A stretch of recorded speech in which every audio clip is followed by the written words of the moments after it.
Hey, what is going on, everybody out there? This is Jakejames Lugo, senior editor here at thecoalition.com. I hope you guys have been enjoying all the content we've been posting up on the website. I hope you guys also enjoyed the interview that I had with Curtis Smith not too long ago in relation to the Gamer Gauntlet Cruise controversy and the news that's been breaking out. Today, I got a follow-up for you guys. I'm actually talking to Zach, who's the CEO of Money Matches. Zach, thank you for chatting it up with me. Hopefully, everything's been all right. Everything's been good. Yeah, I really appreciate that. Thanks for having me on.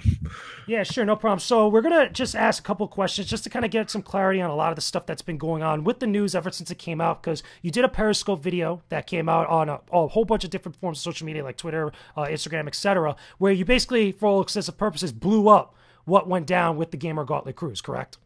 That's correct. So first question that I guess that I should answer here is, like, when did you first get in touch with Curtis Smith about the Gamer Gauntlet Cruise? Was this like, a way back thing or anything of the sort? I want to say he reached out April, May. Can't really remember the exact date, but it was a few months back. Now, was that like just a thing that just where, you'd reached out to him or he reached out to you, or did you guys have a mutual connection?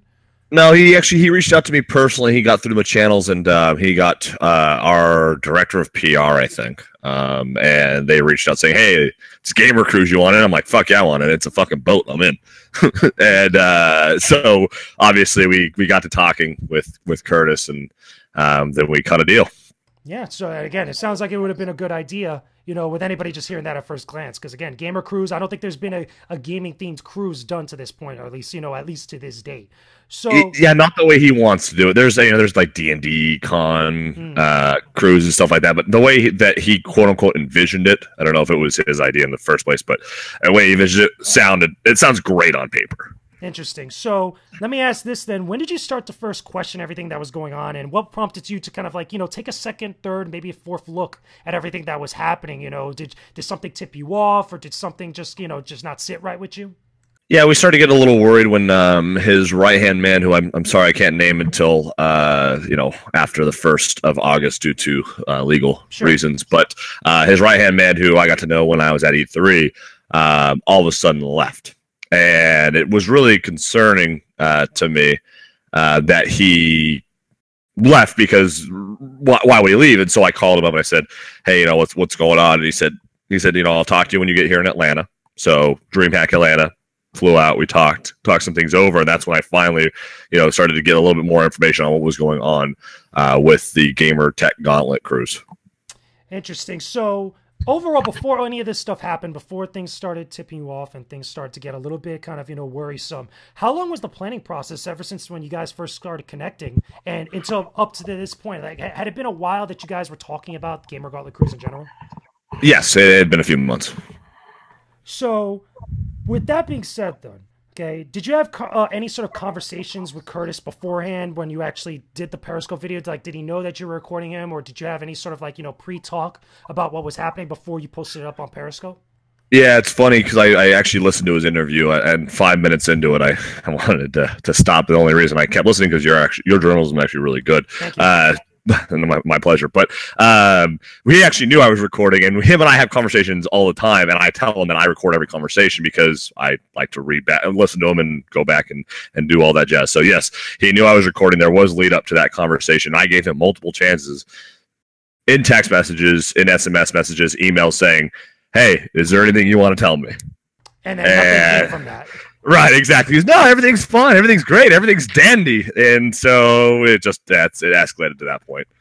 And that was at that point when you already knew, like, stuff just wasn't sitting right with you? Right, yeah, exactly. I already knew exactly what was going on. I was just giving a man-to-man a chance to, kind of fess up and not be a liar. I see. So with that being said, then let's cover a little bit, at least some of the stuff that kind of, again, that you mentioned, not only just on Periscope, but also some of the other stuff that came out and a bunch of articles now as like the news came out that people have been reporting. Let's talk a little bit about the Royal Caribbean stuff. What happened when you reached out to Royal Caribbean? What was their reaction, or any thoughts that they had on the matter, or anything that kind of was related to any of the other companies that you mentioned? I know you mentioned Red Bull and a couple others in both the Periscope video that you posted up and then the follow-up that you did afterwards. Sure, no, of course. So we reached out to Royal Caribbean, and we got a low-level exec, and she had said that she had no idea what was going on with this, quote, Gamer Cruise, and it didn't exist. And so I was like, maybe she was just too low on the food chain. That happens. I know all the time. I've got guys on my staff that don't know what's going on in my day-to-day life. So I get it. It's fine. And so then we got kind of pushed up the corporate chain, and we spoke with the gentleman that's in charge of charter cruises if you buy out. Head honcho. Yeah, head honcho. He's the guy. So talked to him. He goes, I literally have no idea what you're talking about, man. And I said, no, like this is happening. This is scheduled. People have been buying tickets. Yada, yada, yada. And he goes, well, we got approached a while back, and let me get with legal, and I'll get back to you. And so they got back to us, I don't know, maybe 20 minutes later. He called back and was like, yeah, apparently we sent them a cease and desist. And yeah, he goes, and so he was supposed to pull everything down. He goes, are tickets still being sold? I said, yes. And he goes, well, that's not good. And then literally that was the end of the conversation. And I know our legal team has been in contact with their legal team. I think Royal Caribbean, and mind you, this is just I don't know if this is actually going to happen. I believe that Royal Caribbean is going to make a PR announcement about it because I know that our legal team has been talking to theirs and our PR team has been talking to their PR team. So I'm assuming that they're going to come and make a public announcement. But that's obviously I'm not in with all of that. Yeah, and for me personally, and again, covering all this stuff, it was a little bit strange that not a lot of people were talking about this. So it was strange even, when I did a little bit of my investigating and even talking with Curtis, that Royal Caribbean never even made a comment about it and never even posted anything about that. So it kind of, makes a little bit of sense that they'd be kind of a little bit kind of surprised by it all. Yeah, I think if I was being 100% honest with you, I think that they had no idea that it was happening. Crazy. Now, did you have any sort of like similar conversations with any other companies? Because again, like I mentioned earlier, you mentioned Red Bull at one point where you talked to Curtis, and there's a bunch of other sponsors that were on their website, like Vertigear, there was games, and a whole bunch of lists. Again, the list goes on. And since then, the website has been pulled down and stuff. But did you have any other similar conversations with them? Yeah, I have. And it was great when we reached out to Red Bull and people that, Red Bull, respective Red Bull employees.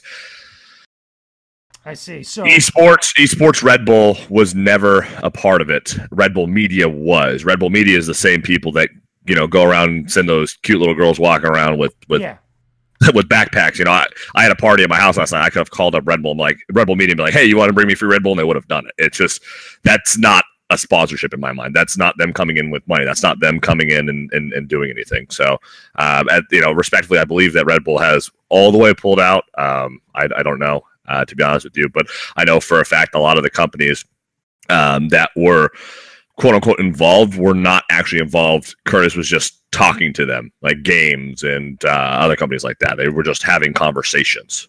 Yeah, because again, from my impressions from looking at the website, he actually looked like he had a bunch of stuff going on with them because he had their logos, he had all their other stuff on the website, including also celebrities which are out there. And since then, since the news come out, there's been a lot of different people publicly coming out and saying that they don't want nothing more to do with this anymore. Right. So right, and I know for a fact that some of the talent was actually paid, and I commend Curtis for that. Like Jonathan Fatality, I know for a fact that he was paid. He's a Vegas boy just like me, so it's really easy to get in contact with something like that. So there were certain people that were brought on and paid, but there's other things. I think he was just trying to kind of amp up what it was going on in turn to get bigger people to come in. Interesting. So with all this happening now, with everything that's gone down over the last few days, since your Periscope videos, since my interview, and since the article's been coming out on various outlets all over the place, what do you think is going to happen now with the Gamer Gauntlet Cruise now? Or at least the idea of having a cruise that's gaming themed? Do you think, like, obviously, because you mentioned it before, you believe at some point maybe there'll be legal actions and stuff, but do you think the idea is dead, or at least people would be a little bit more hesitant to jump on board with this? Listen, I think it's a fucking great idea. I think it's just wonderful. Any of these kids have never been on a cruise ship. It's wild. Cruises are dope.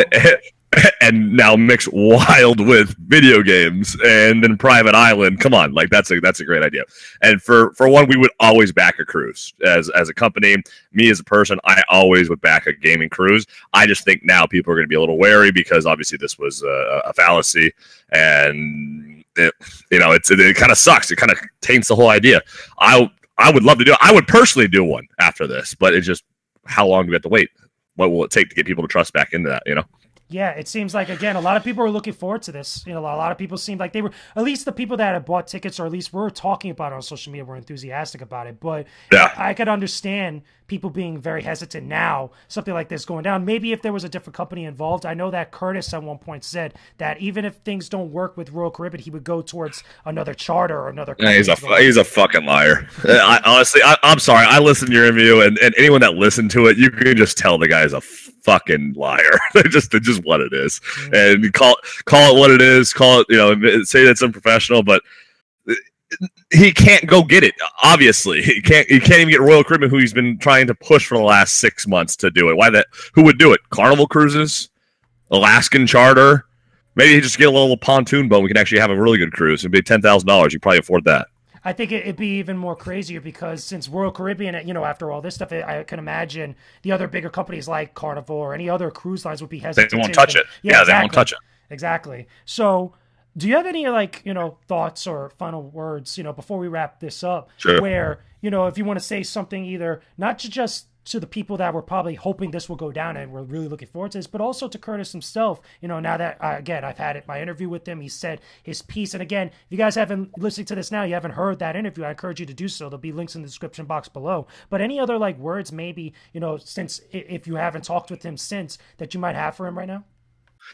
You know, actually, he sent me a few text messages, and they were the normal gibberish and anger. But I just want to come out as, you know, obviously the owner of Money Matches. I just want to deeply apologize to everyone that we kind of got behind this and pushed this, and we're kind of the main forefront of this. I never wanted you guys to get in this position or be scammed. We're just as affected as you guys. I was looking forward to it, so I'm sorry. And we do everything we can to make sure that everything is legitimate. Apologies it took so long. But in lieu of that, obviously, Curtis is a fucking liar. The cruise was never happening. And realistically, just be wary of people like that in certain situations. If it sounds too good to be true, it probably is. Yeah, there you go. Well said. Pretty much a big shame that this doesn't look like it really is. So I'm disappointed more than anything. I'm not even angry, just disappointed. I can imagine there's a lot of people right now, even listening to this, be super disappointed, like straight up. So with that being said, though, Zach, thank you for chatting it up with me, for following this up with me on here. Hey, Jake, I really appreciate it. You know, journalism is something that a lot of people do, but no one really does it well. I really respect what you do, and I enjoy the show. Thank you. I appreciate it. So with that being said, guys, hopefully you enjoyed this interview. Make sure you hit me up in the comment section below. Let me know what's up. Don't forget to leave a like on this video and subscribe to the Koalition's YouTube channel for all our videos related to gaming, news, and a whole bunch of other cool content. We will talk to you guys again very soon. Peace out and stay epic, everybody.